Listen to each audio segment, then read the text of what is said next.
Alam niyo ba yung tungkol sa reincarnation? Ito yung paniniwala na ang mga kaluluwa natin ay nabubuhay ng maraming beses sa iba't ibang katawan. Matagal nang naniniwala ang iba't ibang kultura at tradisyon dito. Nakaramdam ka na ba ng kakaibang koneksyon sa isang lugar na di mo pa napupuntahan? O may mga panaginip ka bang tila pira-pirasong alaala ng isang buhay na di mo maalala?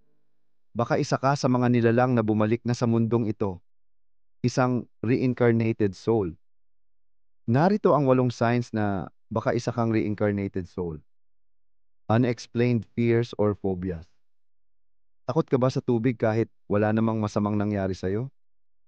O baka naman hindi mo kaya magtagal sa maliit na espasyo pero wala ka namang traumatic experience? Minsan, ang mga ganitong takot ay maaaring dala mula sa past life.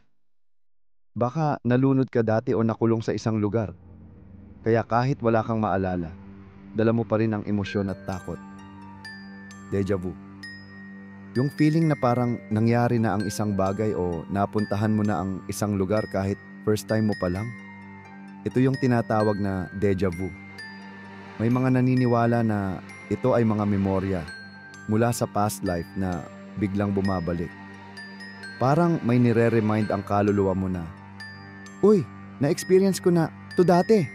Feeling like an old soul. Nararamdaman mo bang para kang mas mature kaysa sa mga ka-age mo? Madalas ka bang nagbibigay ng advice na parang may wisdom ka na beyond your years? Baka isa kang old soul. Ibig sabihin, maaaring marami ka nang napagdaanan sa past lives mo, kaya ang perspective mo sa buhay ay malalim at matalino. Unexplained talents and skills. May talento ka ba na parang natural sa'yo kahit hindi mo naman ito pinag-aralan? Tulad ng marunong kang tumugtog ng instrumento o magsalita ng ibang language nang walang formal lessons? Posibleng skills ito na natutunan mo noon sa past life, kaya parang innate na siya ngayon. Strong connections to certain cultures or eras.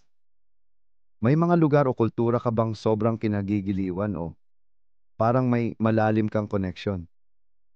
Minsan, maaaring ito ay dahil sa past life experiences mo sa lugar na yon. Baka minsan ka nang namuhay doon, kaya ngayon ay parang familiar ito sa'yo. Recurring dreams or nightmares. Kung may panaginip ka na paulit-ulit at parang vivid at totoo, maaaring ito ay fragments ng past life memories mo.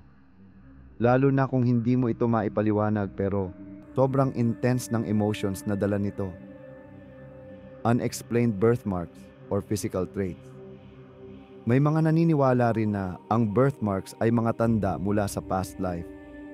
Halimbawa, kung may mark ka sa isang particular na lugar ng katawan, may posibilidad na ito ay related sa isang sugat o pangyayari noong past life mo. Natural empathy and strong intuition. Kung sobrang dami mong nafe-feel at madaling makakonect sa emotions ng iba, baka ito ay dahil malawak na ang soul experiences mo. Ang strong intuition mo ay maaaring bunga ng wisdom na nakuha mo mula sa past lives. Kung isa ka sa mga nakaranas ng mga palatandaang ito, maaaring bumalik ka sa mundong ito upang matapos ang isang kwento na minsan mo nang sinimulan. Ngunit mag-ingat dahil minsan ang mga alaala ng nakaraan ay may dalang mga lihim na mas mabuting hindi na muling matuklasan.